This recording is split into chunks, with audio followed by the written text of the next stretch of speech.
Wouldn't it be nice to use most of produced energy? This is a 50 kWh energy storage, a power bank or battery. Okay, it's a power storage, you name it. Anyway, after your solar panel produced energy, you most likely want to use it, right? But sometimes that's not possible, and it all goes into waste. And you know what? I don't like it. That's why I'm putting an end to this waste today. I'm gonna get myself a battery.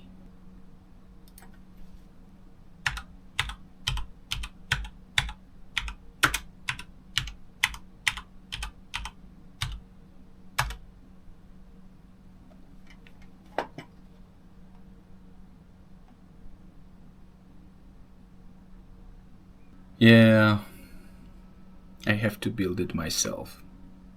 The information contained in this publication is for educational and entertaining purposes only. The author is not responsible for any personal injury or property damage resulting from the methods described here.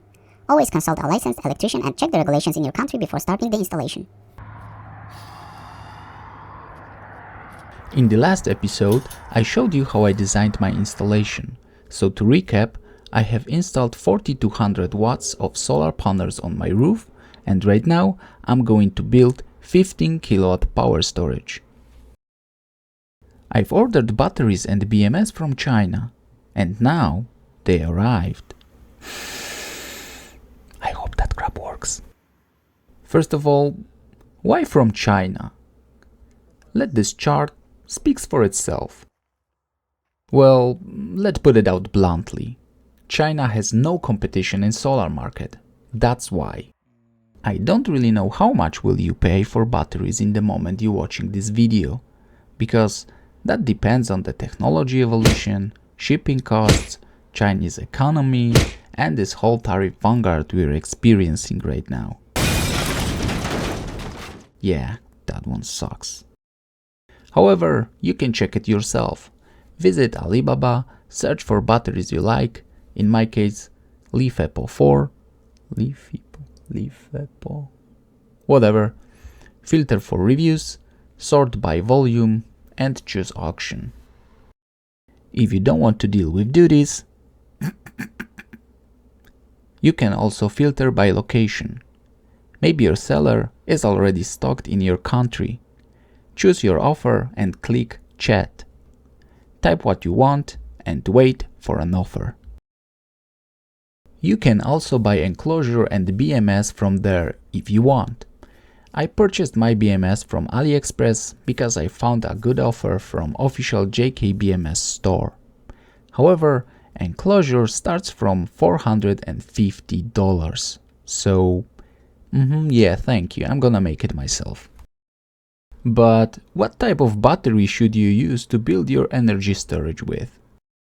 Well, there are a lot of people who use lead-acid car batteries, for example, or lithium NMC or NCA batteries received from electric cars.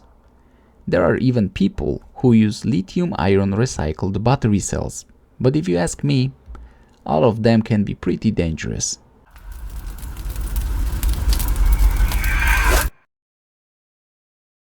These batteries contain toxic heavy metals, have very flammable electrolyte, or produce toxic fumes. If you don't really know what you're doing, you can cause a fire, get a chemical burn, or inhale toxic fumes.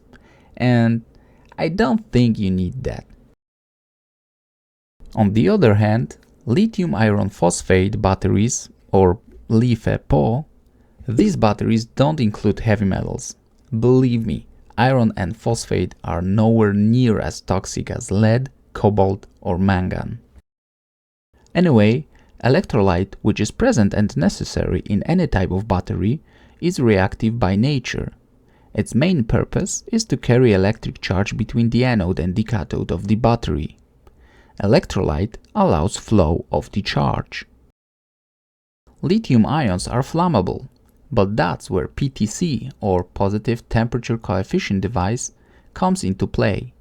This is basically a self-regulatory resistor which resistance rises as temperature increases. This reduces charge or discharge at a moment which prevents from further temperature increase.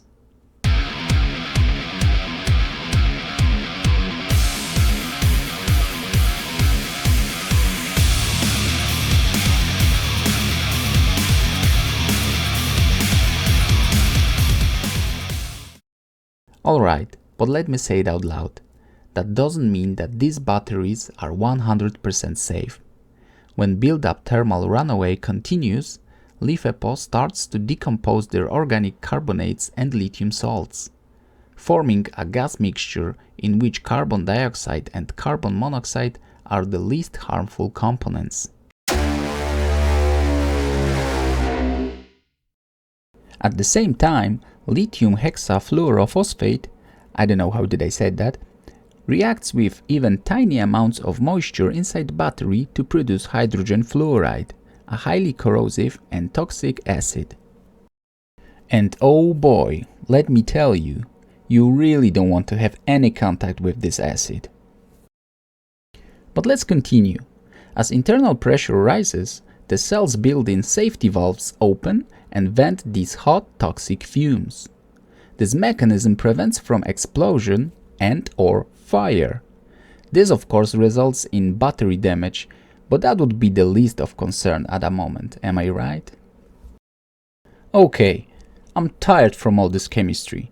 So to sum up, lifepo are far more safe, have greater lifespan, are pretty compact in terms of energy density, and they are widely used in photovoltaic energy storage systems.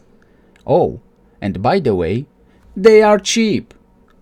Therefore, my body, my choice. I mean, my money, my choice. I just chose them, okay? Psst! Hey you!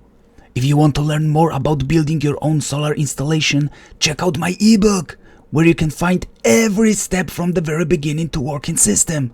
Let's just get back to the video. Now we need to establish what brand and model battery cells should be.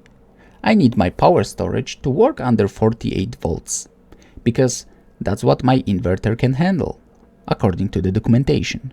I also mentioned that I want to build 15 kWh energy storage.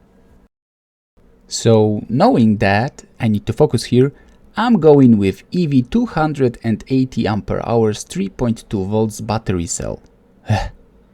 That's because 3.2 volts times 16 battery cells equals in 51.2 volts, and that gives about 15 kWh power storage. Don't worry, DC battery input, even though rated for 48 volts, works within a range. If your 48 volts battery is empty, then voltage will be around 44 volts.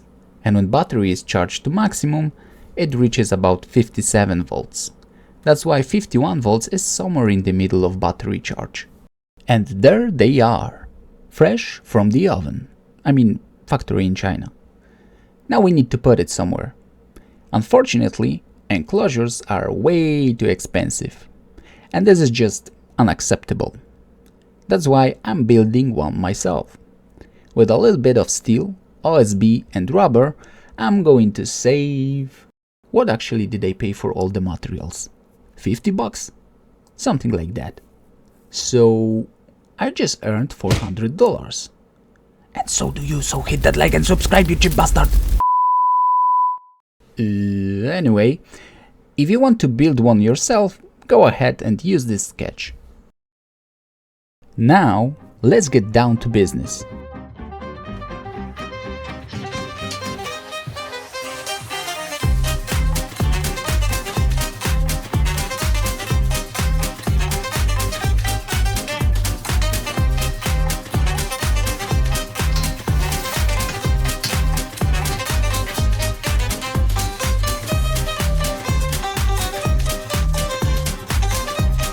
You see, I'm not a great welder myself, but my dad is, so I asked him to help me with this metal cage.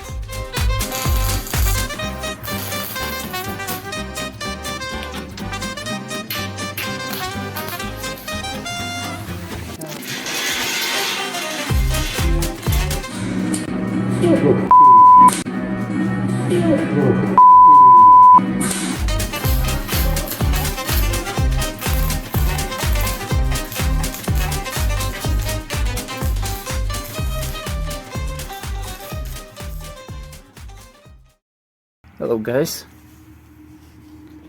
as you can see the box is ready. That did a very good job. Yeah. Let's cut some OSB walls to fill gaps in my metal cage.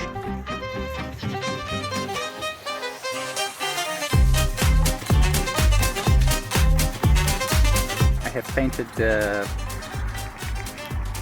box for batteries.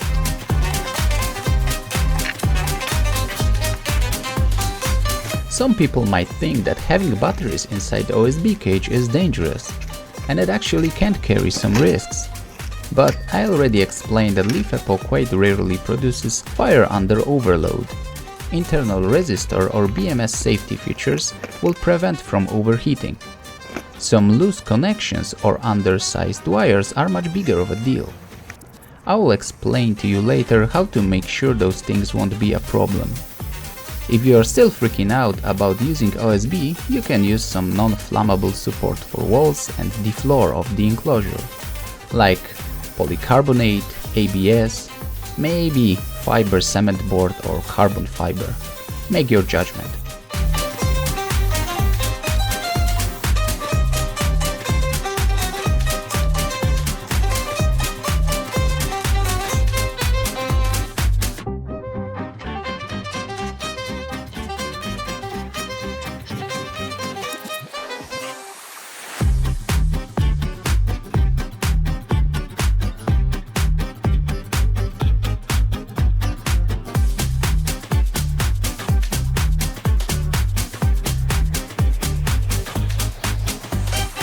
To glue rubber on the OSB walls and the floor, I'm going to use double-sided tape.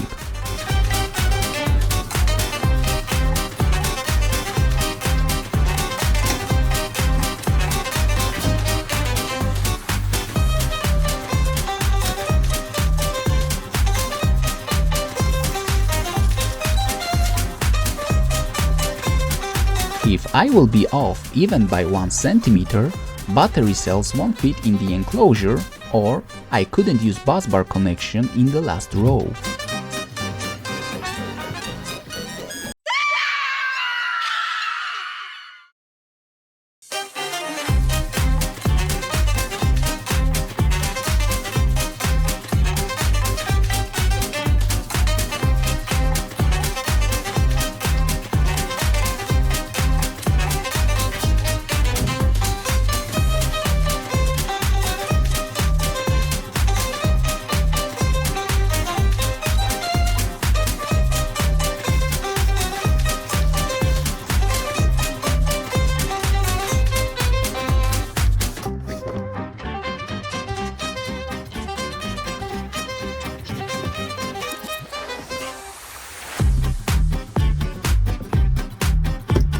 Now, to lock cells in place, I will use threaded rod and some OSB.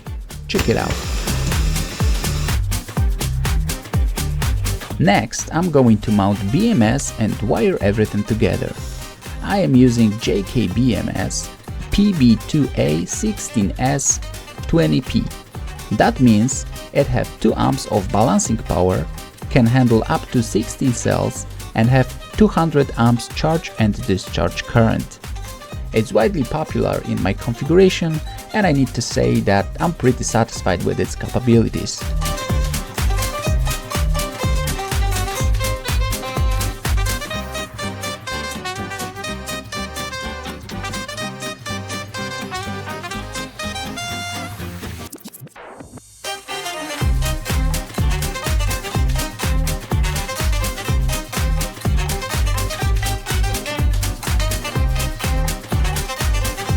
I am going to place on the front panel BMS together with I/O panel, on-off switch and plus with minus.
Now you need to focus.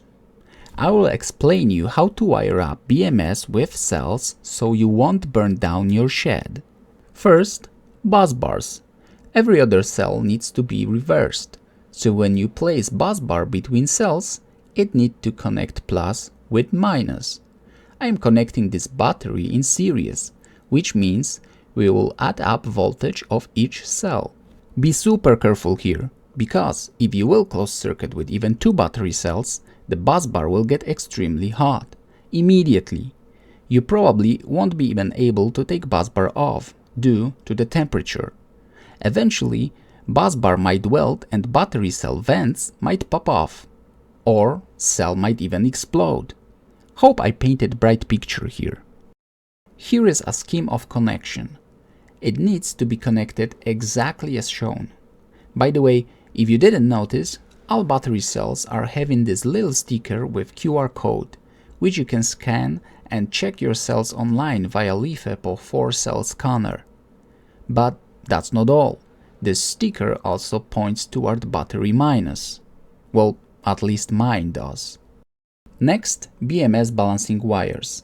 These thin wires needs to be connected like on the scheme. Every wire goes to the anode of each cell.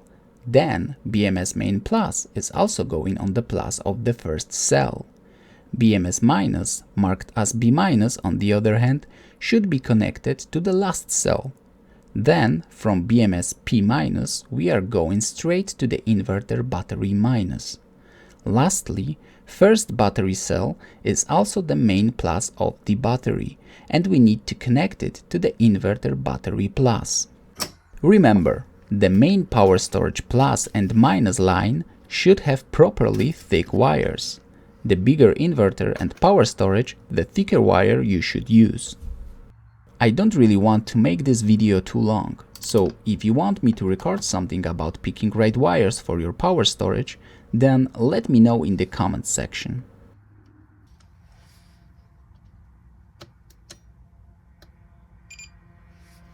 Something's happening. It works! Great!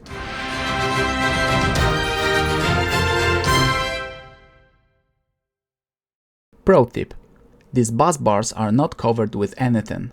They are wide open for short circuit. They are just waiting till you drop some screwdriver to burn your house down. So, I recommend you to buy or 3D print, if you have an option, these plastic cups. This way you reduce chance of having a really bad day. I already covered what breakers to use in previous episode, so if you didn't watch it, then go on and check it out. As a reminder, we are going to use 125 amps miniature circuit breaker, or MCB for short. Why 125? Well, because from Ohm's law, 48 volts times 125 amperes gives 6000 watts, which is exactly what my inverter output power is. I got my assembled electric box, and now we are going to connect everything up and see if I will burn my container down. Fingers crossed, guys!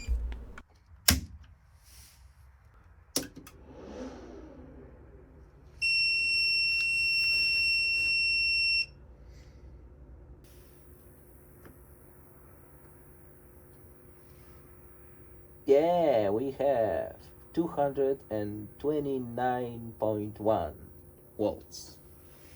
This is great. Perfection. Last thing to do is to configure and update BMS. To do this, you'll need a RJ45 to USB cable. Then download JK BMS app for Windows PC and connect RJ45 to first slot. See this red dip switch? You need to turn first lever. Anyway, this way you set BMS address to 1. So if you have more energy storages with JK BMS, they will be able to communicate with each other. Then download newest JK firmware. You can find it on the off-grid garage. This great gentleman upload newest JK software for everyone to download. I will leave a link in the description. After firmware update, connect the JK BMS and your inverter with standard Ethernet cable.